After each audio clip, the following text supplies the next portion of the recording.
দেশের ক্রীড়াঙ্গনকে ঢেলে সাজাতে নতুন নতুন পরিকল্পনা হাতে নিয়েছে যুব ও ক্রীড়া মন্ত্রণালয়।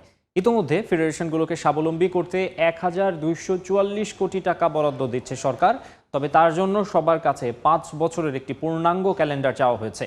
২৭ ক্রীড়া ফেডারেশনের নবনিযুক্ত অ্যাডহক কমিটিগুলোর সঙ্গে মত বিনিময়ের ধারাবাহিকতায় আজ ১৩ ফেডারেশনের সঙ্গে বসেছেন প্রতিমন্ত্রী আমিনুল হক।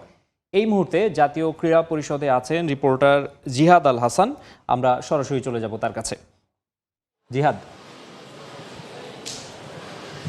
ক্রীড়াঙ্গন বা ফেডারেশনের কিন্তু দীর্ঘদিনের স্থবিরতা ছিল, সেই স্থবিরতা কাটিয়ে নতুন করে যে নতুন সরকার, সেই সরকার কিন্তু ফেডারেশনের ২৭ ফেডারেশন কিন্তু অ্যাডহক কমিটি গঠন করে। এই অ্যাডহক কমিটিগুলোর কিন্তু মূল লক্ষ্য বা যেটা ঠিক করে দিয়েছে এনএসসি বা জাতীয় ক্রীড়া পরিষদ, সেটা কিন্তু সেই ২৭ ফেডারেশনের মূল লক্ষ্যটা থাকবে নির্বাচন, এবং এই নির্বাচনে দেওয়ার পরে এই অ্যাডহক কমিটি কিন্তু সরে দাঁড়াবে বা নতুন নির্বাচিত যে কমিটি থাকবে তাদের হাতে দায়িত্ব তুলে দেওয়া। সেই নতুন যে অ্যাডহক কমিটি ২৭ ফেডারেশনের অ্যাডহক কমিটি গঠন করার পর কিন্তু জাতীয় ক্রীড়া পরিষদে কিন্তু একটা মতবিনিময় সভা আয়োজন করেছে যুব ও ক্রীড়া প্রতিমন্ত্রী আমিনুল হকের সঙ্গে। সেই সবাই কিন্তু ২৭ ফেডারেশনের কর্তারা এসেছেন। দুদিন ধরে এই সভা চলছে। গতকালকে যেটা ছিল ১৪ ফেডারেশন কিন্তু এসেছিলেন। আজকে কিন্তু বাকি যে ১৩ ফেডারেশনের কর্তা, সভাপতি, সেক্রেটারি বা আরও যারা সদস্য রয়েছেন তারাও কিন্তু এই সভায় এসেছেন। তাদের সঙ্গে কিন্তু মতবিনিময় সভা চলছে দ্বিতীয় দিনের মতো ১৩ ফেডারেশন নিয়ে।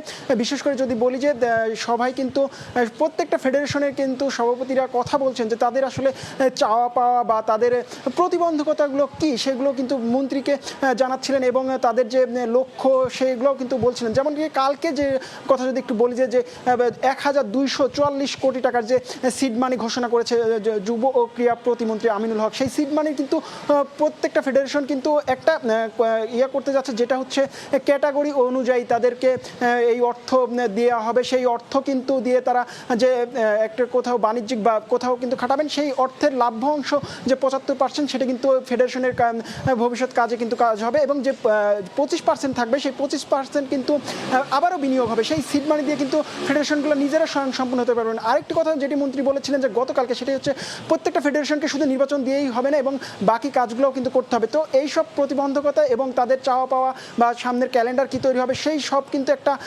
তাদেরকে মতের যে প্রকাশের সেই স্বাধীনতাটা দিয়েছে, এবং সেই প্রকাশ কিন্তু শুনছেন মন্ত্রী। এই ছিল আমার কাছে সবশেষ দ্বিতীয় দিনের মতো। ফেডারেশনগুলোর সঙ্গে ক্রীড়া প্রতিমন্ত্রীর মত বিনিময় সভার বিস্তারিত জানাতে জাতীয় ক্রীড়া পরিষদ থেকে যুক্ত হয়েছিলেন রিপোর্টার জিহাদ আল হাসান।